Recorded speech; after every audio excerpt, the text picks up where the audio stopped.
It's being called Ron Paul's last stand. The Nebraska GOP state convention Saturday gives his supporters one final opportunity to swing delegates to his side and put Paul on the ballot to become the party's nominee at the Republican National Convention in August. MSNBC's Rachel Maddow says it's not over till it's over.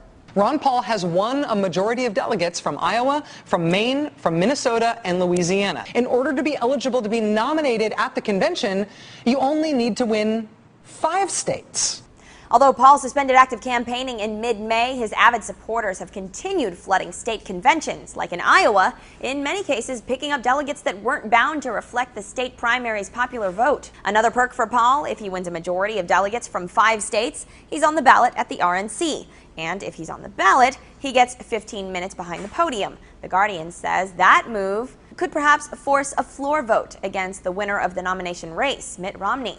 Though no one, including Paul himself, expects Paul to be nominated, it would give the Texan and his political views a huge profile boost. The Los Angeles Times reports the Nebraska Republican Party initially arranged for additional security at their convention this weekend, perhaps hoping to avoid a scene like this one at the Louisiana GOP caucus earlier this month. When GOP officials refused to yield the floor, Paul supporters literally turned their chairs around and began holding their own convention. When police intervened, things got hairy.